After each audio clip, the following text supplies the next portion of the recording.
नमस्कार नमस्कार मंडळी, आजच्या कार्यक्रमात आपणा सर्वांचं मनपूर्वक स्वागत. आज आहे शुक्रवार, भारतीय सौर दिनांक 30 श्रावण शके 1948 अर्थात 21 ऑगस्ट 2026. मंडळी, आज आपण मुख्यमंत्री ग्रामीण पशुधन उद्योजकता योजना याविषयीची सविस्तर माहिती जाणून घेणार आहोत आणि त्यासाठी कुडाळ येथून पशुवैद्यकीय अधिकारी डॉक्टर अभिजित कसालकर आलेले आहेत. चला तर मग त्यांच्याशी चर्चा करूया. मंडळी नमस्कार. मंडळी, आपलं सरकार आपल्यासाठी म्हणजे शेतकऱ्यांसाठी अनेक योजना तयार करत असतं आणि त्या आपल्यापर्यंत पोहोचवत असतं.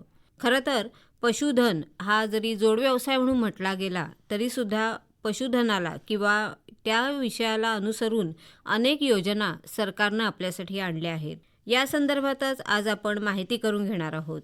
मुख्यमंत्री ग्रामीण पशुधन उद्योजकता योजना काय आहे याविषयी जाणून घेण्यासाठी आम्ही डॉक्टर अभिजित कसालकर यांना स्टुडिओमध्ये आमंत्रित केलेलं आहे. कसालकर सर हे तालुका पशुसंवर्धन आणि दुग्ध व्यवसाय कार्यालय कुडाळ, जिल्हा सिंधुदुर्ग इथं सहाय्यक आयुक्त म्हणून कार्यरत आहेत. चला तर मग त्यांच्याकडूनच अशा योजनांविषयी आज आपण जाणून घेऊया. सर नमस्कार. नमस्कार मॅडम. नमस्कार सर. मुख्यमंत्री ग्रामीण उद्योजकता योजना हा आजचा आपला विषय आहे, तर या योजनेविषयी काय सांगाल सुरुवातीला? मुख्यमंत्री ग्रामीण उद्योजकता योजना म्हणजे नेमकं आपल्याला असं म्हणता येईल की ग्रामीण भागातील युवक, महिला, सुशिक्षित बेरोजगार, प्रगतशील पशुपालक किंवा पशुसंवर्धन विषयक व्यवसाय करू इच्छिणारे किंवा व्यवसाय करत असलेले सर्व नागरिक यांना स्वतःचा उद्योग व्यवसाय अधिक प्रभावीपणे सुरू करण्यासाठी प्रोत्साहन देणारी योजना म्हणजे मुख्यमंत्री ग्रामीण उद्योजकता योजना होय. थोडक्यात म्हणजे आर्थिक सहाय्य, मार्गदर्शन आणि रोजगार निर्मितीबाबत चालना देणारी योजना म्हणजे मुख्यमंत्री ग्रामीण उद्योजकता योजना असं आपल्याला थोडक्यात म्हणता येईल. बरं, या योजनेचा मुख्य उद्देश काय आहे? या योजनेमध्ये आपल्याला प्रामुख्याने ग्रामीण भागात स्वावलंबी उद्योजक निर्माण करणे, त्याच्यामुळे बेरोजगारीची संख्या कमी होईल. बेरोजगारीची संख्या कमी झाल्यामुळे स्थानिक रोजगार निर्माण होईल. त्यानंतर ग्रामीण जी अर्थव्यवस्था आहे ती अर्थव्यवस्था मजबूत व्हायला मदत होईल आणि त्याच्यामुळे संबंधित जो पशुपालक असेल किंवा संबंधित जो व्यावसायिक असेल त्याचा कौटुंबिक, सामाजिक आणि आर्थिक स्तर उंचावण्यास मदत होईल. ह्या सर्व बाबी डोळ्यासमोर ठेवून किंवा नजरेसमोर ठेवून मुख्यमंत्री ग्रामीण उद्योजकता योजनेचा स्थापना किंवा निर्मिती करण्यात आलेली आहे. अच्छा, बरं, कोणकोणत्या व्यक्ती या योजनेचा लाभ घेऊ शकतात? या योजनेचा लाभ घेणारा जो लाभधारक असेल तो योजनेच्या वेगवेगळ्या प्रकारच्या ज्या योजना आहेत त्याच्या अटी आणि शर्ती पूर्ण करणारे सर्व ग्रामीण भागातील युवक, सुशिक्षित बेरोजगार, महिला स्वयंसहायता बचत गटाच्या सदस्य, प्रगतशील शेतकरी आणि नव्याने व्यवसाय करू इच्छिणारे जे पशुपालक असतील ते या योजनेचा लाभ सक्षमपणे घेऊ शकतात. अच्छा, राज्यस्तरीय योजना आणि जिल्हास्तरीय योजना असा काही फरक आहे का? आणि असेल तर त्या योजना कोणत्या कोणत्या आहेत? हो, आपल्याला मुख्यमंत्री ग्रामीण पशुधन उद्योजकता योजनेमध्ये राज्यस्तरीय योजना आणि जिल्हास्तरीय योजना ह्या दोन भागामध्ये विभागल्या गेलेल्या आहेत. राज्यस्तरीय ज्या योजना आहेत त्या योजना एखादा पशुपालक मोठ्या संख्येने जर व्यवसाय करू इच्छित असेल तर तो राज्यस्तरीय योजनेचा फायदा घेऊ शकतो आणि एखादा मार्जिनल किंवा छोटा जर पशुपालक असेल तर तो आपल्या क्षमतेप्रमाणे जिल्हास्तरीय योजनेचा लाभ घेऊ शकतो. तर राज्यस्तरीय योजनेमध्ये प्रामुख्याने मोठ्या योजना म्हणजे अशा आहेत की 5 दुधाळ जनावरे म्हणजे गाई किंवा म्हैस यांचा ह्या गटांचा पुरवठा केला जाऊ शकतो. 50+5 शेळी किंवा मेंढी गटाचा पुरवठा ह्याच्यामध्ये केला जाऊ शकतो.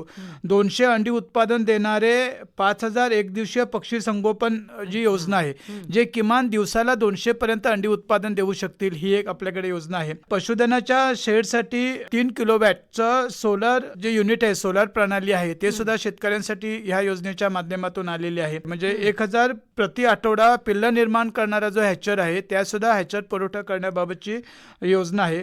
त्याच्यासोबतच वैरण विकासाच्या योजना ह्या सुद्धा मोठ्या प्रमाणात केलेल्या आहेत. म्हणजे राज्यस्तरीय ह्या ज्या योजना आहेत ह्या मोठ्या स्तरावरील म्हणजे मोठ्या प्रमाणात योजना राबवू घेऊ इच्छिणाऱ्या पशुपालकांसाठी निश्चित करण्यात आलेल्या आहेत.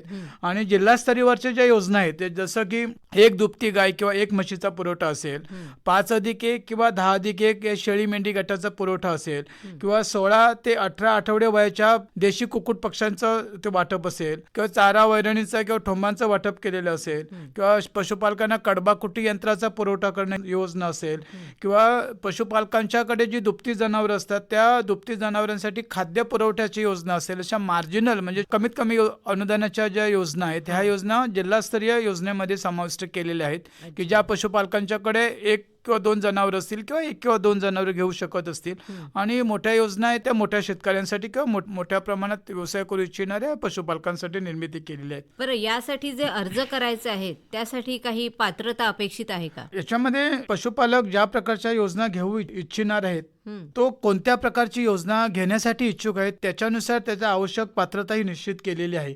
त्यापैकी आपल्याला असं म्हणता येईल की बेसिक जे रिक्वायरमेंट ठेवलेली आहे की जे प्रामुख्याने जे अटी आणि शर्ती त्याच्यामध्ये आहेत की तो पशुपालक अत्यल्प भूधारक असावा, म्हणजे 1 हेक्टर पर्यंत जमीन त्याच्यापर्यंत असावी.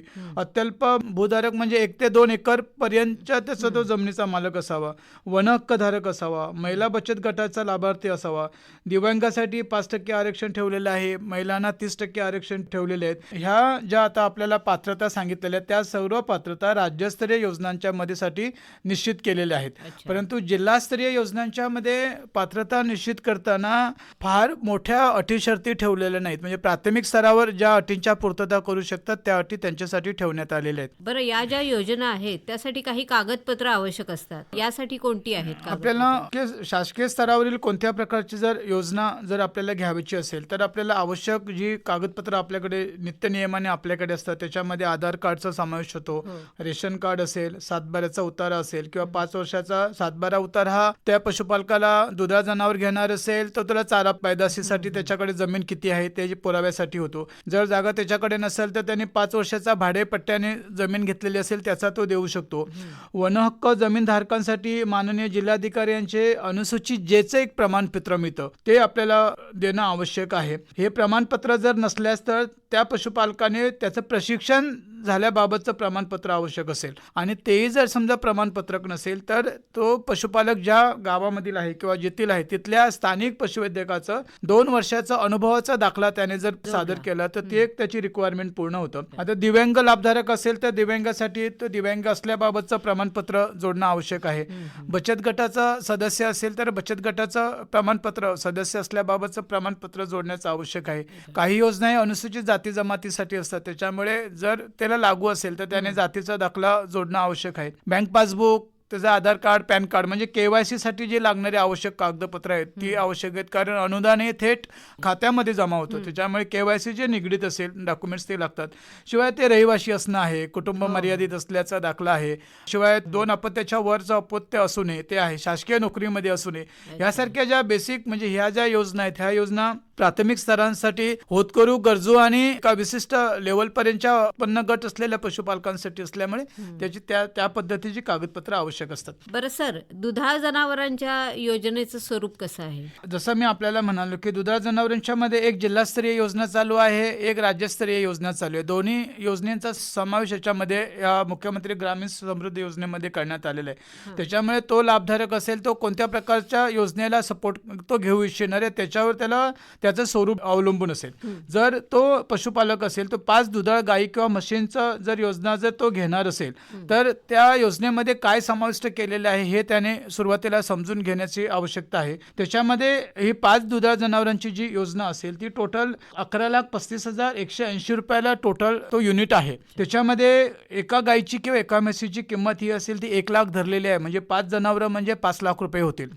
पशुधनाच्या विम्याकरिता 60,180 रुपये त्यांनी गृहीत धरलेले आहेत. आता 5 जनावरं म्हटली तर त्यांना मग शेड आली, त्याला गोठा आला म्हणजे त्याच्या निर्मितीसाठी किंवा त्याच्या बांधकामासाठी 3 लाख रुपये गृहीत धरण्यात आलेले आहेत. आणि साधन सामुग्री आहे की जसं जे कडबाकुट्टीचं मशीन असेल, फॉगिंग मशीन असेल, खाण्यापिण्याची भांडी असतील, मिल्किंग मशीन असेल, नंतर दुधाचे कॅन असतील, फवारणी यंत्र असतील किंवा अजून यंत्रसामुग्री असेल, या सर्वांसाठी 2,75,000 रुपये त्याच्यामध्ये गृहीत धरलेले आहेत. म्हणजे असं जर आपण विचार केला तर 11,35,180 रुपये टोटल प्रोजेक्टची किंमत होते. मग त्यानुसार तो लाभधारक समजा जर अनुसूचित जाती जमातीचा असला तर त्याला 75% अनुदान म्हणजे 8,51,000 रुपये जवळपास त्याला अनुदान मिळेल.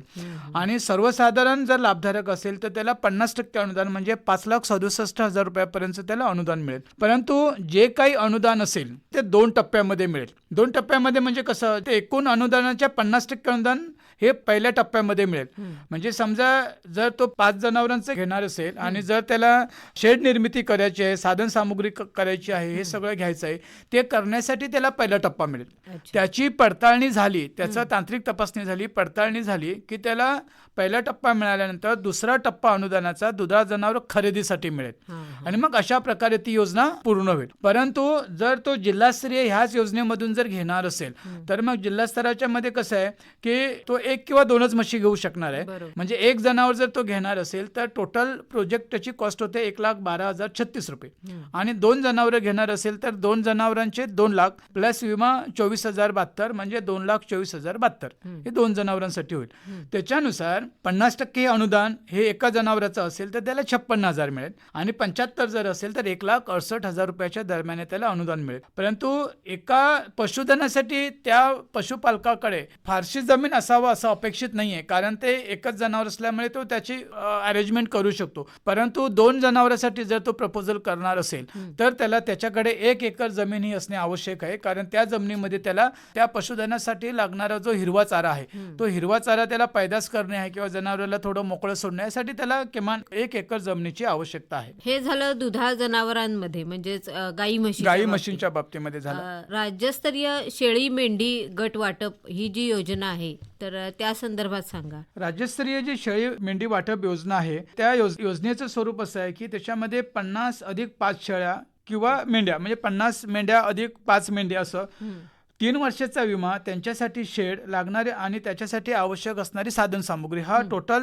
त्याच्या योजनेमध्ये गृहीत धरलेला कॉन्सेप्ट आहे. त्याच्यानुसार पशुधन आता त्याच्यामध्ये त्याने कसं केलेलं आहे की प्रत्येक शेळीची किंमत ही 12,000 धरलेली आहे. एका शेळीची किंमत त्याने 12,000 धरलेली आहे आणि बोकडाची किंमत 15,000 रुपये धरलेली आहे. त्याच्यानुसार एका गटाची किंमत म्हणजे 50 माद्या आणि 5 बोकड ह्याची टोटल किंमत होईल 6,75,000 रुपये होईल.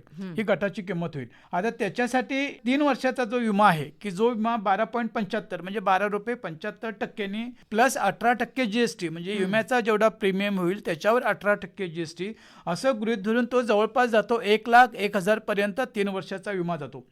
शेड निर्मितीसाठी 2 लाख रुपयाची तरतूद उपलब्ध करून ठेवलेली आहे आणि कडबाकुट्टीचं जे यंत्र असेल 30,000 रुपये आणि 3 किलोवॅटचं जे सोलार युनिट जे द्यायचं आहे ते शेळी मेंढीच्या त्या वाड्याच्या वर जे लावायचं आहे किंवा त्याच्यासाठी जे ते 1,32,000 रुपये आहे. असं टोटल प्रोजेक्टची किंमत आहे 11,38,000 जवळपास. ओके. आता ह्याच्यामध्ये सर्वसामान्य जर लाभधारक असेल म्हणजे सर्वसाधारण म्हणजे अनुसूचित जाती जमातीचा वगळून बाकी सर्व जे प्रवर्ग येतील हे सगळे 50%च्या योजनेमध्ये येतील. फक्त अनुसूचित जाती जमातीमध्ये जे प्रवर्ग गृहीत होतात ते सोडून म्हणजे सर्वसाधारण जे घटक असतील त्यांना 5,69,000 म्हणजे 50% अनुदान त्याला मिळून जाईल. आणि अनुसूचित जाती जमातीचे जे लाभधारक असतील की ज्याला आपण 75% अनुदान देणार आहोत त्याला 8,53,000 म्हणजे 8.5 लाख रुपयापर्यंत जवळपास त्याला अनुदान मिळू शकेल. आता अनुदान जे आपण देणार आहोत जसं मी आता राज्यस्तरीय दुधाळ जनावरांच्या बाबतीमध्ये जे सांगितलं ते देण्यात येणाऱ्या अनुदानाचे जो टप्पे आहे त्याचे 2 टप्पे केलेले आहेत. पहिला टप्पा जो असेल तो अनुदानाच्या 50% की जो पहिला टप्पा आहे तो त्याचे वाड्याची बांधकाम असेल म्हणजे शेडची निर्मिती झालेली असेल, आवश्यक लागणाऱ्या साहित्य सामुग्री खरेदी करून झालेली असेल, त्याच्या पडताळणीनंतर तो अनुदानाचा 50% अनुदान असेल ते टप्पा दिला जाईल आणि राहिलेला जो 50% जो टप्पा असेल तो त्याला बोकड खरेदीनंतर दिला जाईल. ह्या पद्धतीने ही योजना राबवली जाते. आणि याच्यामध्ये पात्रतामध्ये आपल्याला असं म्हणता येईल की स्वतःची 1 एकर जमीन असावी किंवा 5 वर्ष भाडेपट्ट्याने घेतलेली जमीन वगैरे असावा. हे झाले 2 महत्वाचे झाले. आपल्याकडे कुक्कुटपालन हा सुद्धा व्यवसाय मोठ्या प्रमाणात होतो. तर अंडी देणाऱ्या ज्या कोंबड्या आहेत त्यांचं वाटप करायची योजना सुद्धा जिल्हा स्तरावर घेतली जाते. बरोबर. तर त्याविषयी सांगा. अंडी देणाऱ्या सुधारित कुक्कुट पक्षी आहेत किंवा देशी पक्ष्यांचे जे वाटप की जिल्हास्तरीय योजनेच्या अंतर्गत ज्याचा समावेश होतो ते मुळात त्या योजनेचं स्वरूप असं आहे की अंडी देणाऱ्या 16 ते 18 आठवडे वयाच्या 500 सुधारित किंवा देशी कुक्कुट पक्षी अर्धबंदिस्त म्हणजे सकाळी सोडायचं संध्याकाळी म्हणजे आपण एका वेळी सोडणं मोकळं सोडणं ह्या पद्धतीने किंवा पिंजरा गादी पद्धतीचे सेट म्हणजे ज्याला कसं पॉसिबल असेल त्याच्याकडे जागेची उपलब्धता कशी असेल त्याच्यावर नियोजित केलेलं आहे की ज्याच्यामध्ये सेट खाद्य पाणी भांडी, एक सेट ट्रे, एक नेस्ट म्हणजे अंडी ठेवायची जाळी असतील, ह्या सगळ्या बाबींचं ते आवश्यक आहे. आता सर्व प्रवर्गातील लाभार्थी ह्याच्यासाठी त्यांनी असं गृहीत धरलेले आहेत, म्हणजे ह्या योजनेसाठी कोणत्या प्रवर्गातला लाभ घेऊ शकतो. लाभार्थीचे जे निकष आहेत, हा सर्वसाधारण प्रवर्ग, अनुसूचित जाती असेल, जमाती असेल आणि ह्या त्याच्या उतरत्या प्राधान्य क्रमाने करण्यात येईल. म्हणजे ज्याचं जेवढं रिझर्वेशन असतं, ज्याचं त्या योजनेला जसं आरक्षण आहे त्याच्यानुसार ते करता येईल. परंतु प्रामुख्याने तो पशुपालक जो असेल किंवा व्यवसाय करू इच्छिणारा जो लाभधारक असेल, त्याचा पहिला असेल भूमिहीन, अत्यल्प भूधारक, अल्प भूधारक, महिला बचत गटातील लाभार्थी असेल तर तो, आणि तसेच दिव्यांग बांधव असतील तर त्याला 5% असेल किंवा महिलांना 50% आरक्षण असेल. ह्या पद्धतीने योजनेचे जे निकष आहेत ते त्याने फिक्स केलेले आहेत, म्हणजे ठरवून ठेवलेले आहेत. आता हा जो 500 सुधारित किंवा देशी कुक्कुट पक्ष्यांचा जो आपण प्रोजेक्टचा जर विचार केला तर त्याच्यामध्ये कसं आहे, म्हणजे 180 ते 200 अंडी उत्पादन देणारे 500 पक्षी 350 रुपयाप्रमाणे गृहीत धरलेले आहेत. म्हणजे त्या प्रोजेक्टमध्ये 500 पक्षी असतील की ज्यांचं वय हे 18 ते 16 आठवडे असेल आणि प्रति पक्षाची किंमत ही 350 रुपयाच्या जवळपास असेल. आता 2 महिन्यावरचा जो खाद्य त्याने जवळपास 27 रुपये प्रति पक्षी खाद्य धरलेलं आहे. अर्ध बंदिस्त किंवा पिंजरा असेल किंवा गादी पद्धतीने जे काय संगोपन जे केलं जाणार आहे त्याच्या प्रतिपक्षाचा खर्च 100 रुपये धरलेला आहे.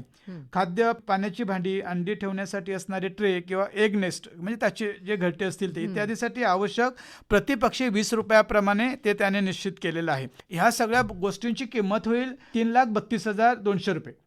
आता अनुदानाचे स्वरूप असेल हे सर्वसाधारण लाभधारक 50% असणार. याच्यामध्ये विशेष घटक हा विषय ठेवलेला नाही.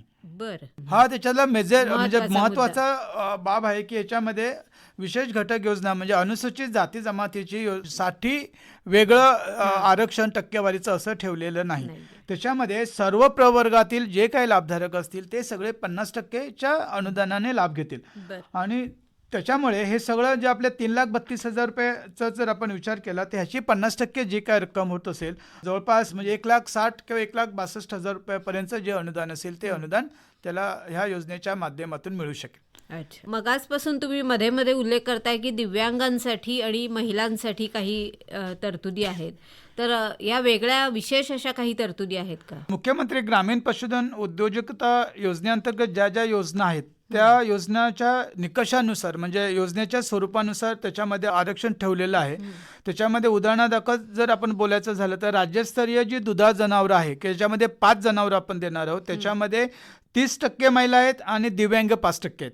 परंतु जिल्हास्तरीय एका दुधाळ जनावराची जी योजना आहे ती एका जनावर जर घेणार असेल तर 50% पण 2 जनावरं घेणार असेल तर 30% आरक्षण आहे. ह्या पद्धतीने केलेलं आहे. नंतर शेळी गटासाठी 30% रिझर्वेशन आहे आणि दिव्यांग लाभधारकांना सरसकट 5% आरक्षण त्याच्यामध्ये ठेवण्यात आलेलं आहे. या योजनेसाठी अर्ज करत असताना काही चुका होण्याची शक्यता असते, तर नेमक्या कोणत्या चुका होतात आणि त्या कशा टाळायच्या? सद्यस्थितीमध्ये कोणत्याही योजनेसाठी अर्ज करत असताना अर्ज ऑनलाईन पद्धतीने केला जातो. आपल्याला सगळ्यात महत्त्वाची गोष्ट जी सुरुवातीला पाहावी लागते किंवा करावी लागते ती योजना नीट आपण समजून घेणं की आपण कोणत्या योजनेसाठी अर्ज करणार आहोत हे आपल्याला सुरुवातीला ठरावं लागेल.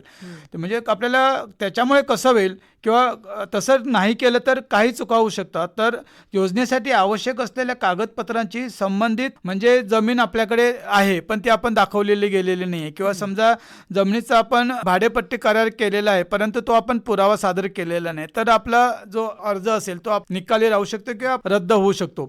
आधार लिंक नसलेले बँक खाते जर आपण किंवा बँक पासबुकचं जर जोडलं तर ते आपल्याला डीबीटी करताना किंवा अनुदान ट्रान्सफर करताना आपल्याला प्रॉब्लेम होऊ शकतो. आवश्यक असलेली कागदपत्रे ती जोडावीत. काही वेळा कसं होतं की निवासी प्रमाणपत्र किंवा रहिवासी प्रमाणपत्र असेल, जात प्रमाणपत्र असेल, अनुभवाचा दाखला असेल किंवा महिला बचत गटाचा सदस्य असल्यास त्याचे प्रमाणपत्र असेल, आपण फक्त ऑनलाईन पद्धतीने क्लिक करायला तो ऑप्शन असतो. आपण जर तिथे क्लिक केलं आणि आपण जर ते सादर केलं नाही किंवा अपलोड जर केलं नाही तर आपला तो अर्ज व्हॅलिड ठरत नाही. कारण आपण चुकीची माहिती देत असतो. म्हणजे आपण मागासवर्गीय आहोत पण आपण सर्टिफिकेट जोडलेलं नाही, दाखला जोडलेला नाही. त्याच्यामुळे आपण जी माहिती सादर केलेली आहे किंवा भरलेली आहे त्याचा ताळमेळ होत नाही, ती त्याच्याशी योग्यता त्याची पडताळणी होत नाही. त्याच्यामुळे आपण कशाला क्लिक करतोय किंवा कशाला आपण होय म्हणतोय, कशाला आपण नाही म्हणतोय त्याबाबतचे जे पुरावे असतात जे आपल्याला ऑनलाईनला अपलोड करावे लागतात त्या गोष्टी आपल्याला कराव्या लागतात. आणि खात्याने किंवा पशुसंवर्धन विभागाने असेल किंवा कोणत्याही विभागाने कोणत्या योजनेसाठी त्याने जे पोर्टल दिलेलं असेल, आता महाडीबीटीला आपल्या सगळ्या योजना चालू असतात ॲग्रिकल्चर विभागाच्या, महाराष्ट्राच्या सगळ्याच, तर ते पोर्टलची योग्य निवड करणे ह्या गोष्टी आपल्याला योग्य पद्धतीने बघायला पाहिजेत. ह्या चुका होण्याची शक्यता असते. त्याच्यामुळे ऑनलाईन ॲप्लिकेशन करत असताना किंवा अर्ज करत असताना प्राधान्याने ह्या गोष्टी आपल्याला त्या समजून घ्यायला पाहिजेत. बरं, एकूण असं लक्षात येतंय की या योजनेच्या माध्यमातून रोजगाराच्या निर्मितीला बऱ्यापैकी हातभार लागतोय, तर तो नेमका कसा?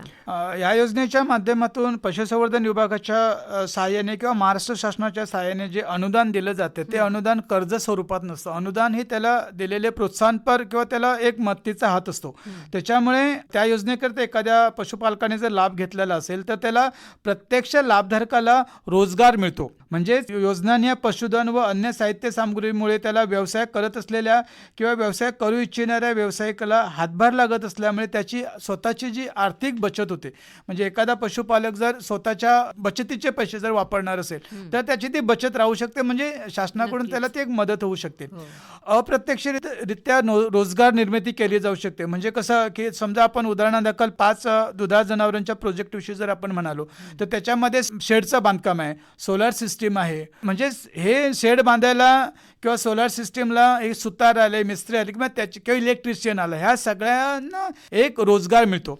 आणि मग जो गावातील जो पैसा आहे किंवा त्या पशुपालकाकडचा जो पैसा आहे तो गावातील मजुराकडे जातो. म्हणजे रोजगार निर्मिती, म्हणजे मी एक पशुपालक स्वतःची रोजगार निर्मिती करत असताना अन्य 4 लोकांना तो रोजगार तेवढ्या पटीने रोजगाराच्या संधी उपलब्ध करून देतो. आता चारा किंवा खाद्य ह्या बाबी आहेत, त्याच्यासाठी कुट्टी मशीन आली किंवा सायलेजचे युनिट्स आले. मग जेव्हा चारा किंवा खाद्य ह्या जेव्हा बाबी राहतात तेव्हा चारा निर्मिती होत असल्यामुळे स्थानिक पातळीवर चारा निर्मिती करणाऱ्या पशुपालकांचा रोजगार वाढू शकतो. जिथे आता दुग्ध डेअरी संस्था आहेत किंवा तिथे दुग्ध संकलित करणारे माणसं असतील, वाहतूक करणारे गाडी असेल किंवा जी त्यांची खाजगी वाहन असेल किंवा विक्री करणारे जे दूध पालक असतील, त्यांना थोड्या म्हणजे छोट्या प्रमाणात त्यांचाही रोजगाराला चालना मिळू शकते. आणि खास सांगायचं म्हणजे झालं तर विशेष करून महिलांना जे आहे ना, बचत गटांना जी संधी जी मिळते की त्यांना 30 ते 50% आरक्षण असेल किंवा दिव्यांगांना जे 5% जे आरक्षण असेल त्याच्यातून त्यांना रोजगाराच्या संधी निर्माण होऊ शकतात आणि स्वतःचं उत्पन्न स्वतः ते आपल्या गावामध्ये निर्माण करू शकतात.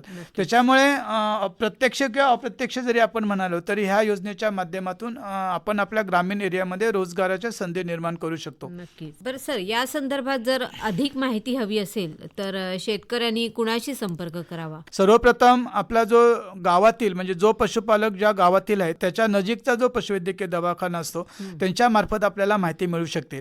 कदाचित जर तो पशुपालक जर तालुका स्तरावर आला असेल तर पंचायत समितीच्या स्तरावर तालुका पशुसंवर्धन व दुग्ध व्यवसाय कार्यालय सुरू असतं. तर तिथे जो कर्मचारी वर्ग असतो तिथे सहाय्यक आयुक्तांची पोस्ट असते किंवा तिथे पशुधन विकास अधिकारी यांची पोस्ट आहे, त्यांच्याकडून तुम्हाला माहिती मिळू शकते. जिल्हा पशुसंवर्धन उपायुक्त म्हणून एक पोस्ट असते जिल्हा स्तरावर की ज्यांच्या मार्फत ही योजना कार्यान्वित होते, त्याच्या योजनांच्यावर संनियंत्रण केलं जातं, त्यांच्या मार्फत सुद्धा आपल्याला योजनेचं स्वरूप कळू शकतो. महाडीबीटी पोर्टल आहे, त्याच्यामध्ये सुद्धा आपल्याला माहिती मिळू शकते.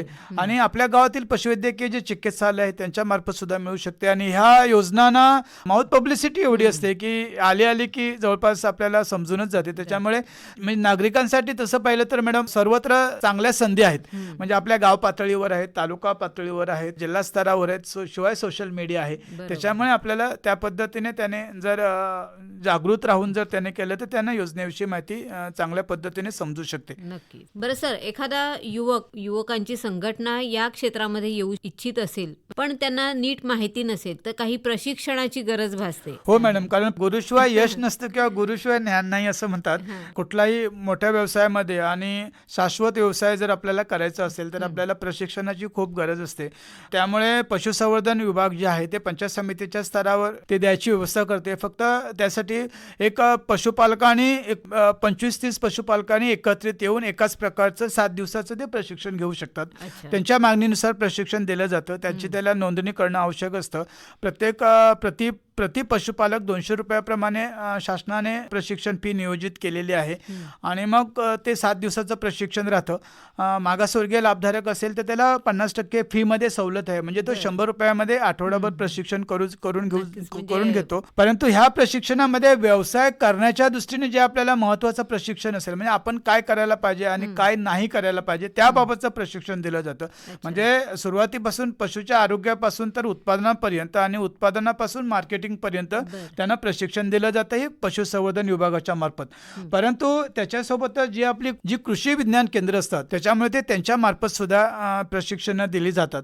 आणि सर्वात महत्त्वाचा विषय म्हणजे ग्रामीण स्वरोजगार प्रशिक्षण संस्था, की ज्याला आपण RCT म्हणतो, म्हणजे rural self employment training institute ज्याला आपण म्हणतो, त्यांच्या मार्फत सुद्धा प्रशिक्षण दिलं जातात.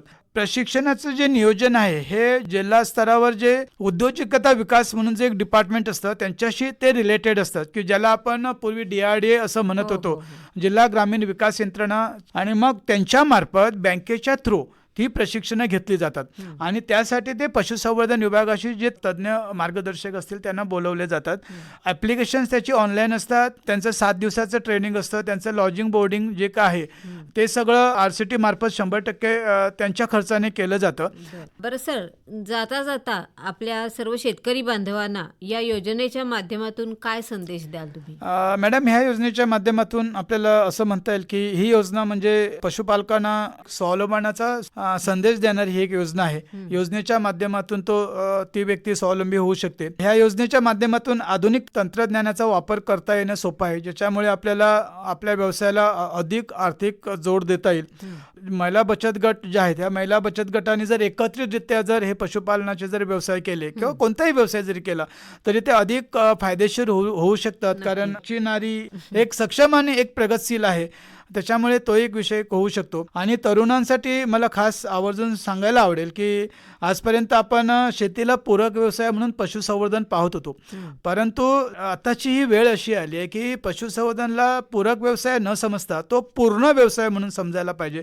आणि त्या पद्धतीने जर आपण कामाला लागलो, शासनाच्या विविध ज्या योजना आहेत त्या योजनांचा आपण फायदा घेऊ लागलो, त्याच्यात आपली जिद्द, मेहनत आणि प्रामाणिक प्रयत्न ह्या बाबींची जर आपण त्याला जोड दिली तर मला असं वाटतं की हा स्थिर उत्पन्न देणारा म्हणजे त्याला एकमेव जर योजना असतील आणि एकमेव जर ते खातं असेल तर ते माझं पशुसंवर्धन आहे. मॅक्झिमम जास्तीत जास्त पशुपालकांनी ह्या योजनेचा लाभ घ्यावा आणि आपल्यासहित माझं खातंही समृद्ध करावं ही विनंती. सर, आज आपण इथे आलात आणि मुख्यमंत्री ग्रामीण पशुधन उद्योजकता योजना याविषयी अतिशय सविस्तर अशी माहिती आमच्या सर्व शेतकरी बांधवांना दिलीत, त्याबद्दल त्यांच्यातर्फे आणि आकाशवाणीतर्फे मी आपले मनपूर्वक आभार मानते. धन्यवाद मॅडम. धन्यवाद. आत्ताच आपण मुख्यमंत्री ग्रामीण पशुधन उद्योजकता योजना याविषयी डॉक्टर अभिजित कसालकर यांच्याशी गायत्री भरणकर यांनी केलेली बातचीत ऐकलीत. बरं आहे तर मंडळी, याबरोबरच आजचा कार्यक्रम संपतोय. पुन्हा भेट आहेच पुढल्या कार्यक्रमात. तोपर्यंत नमस्कार.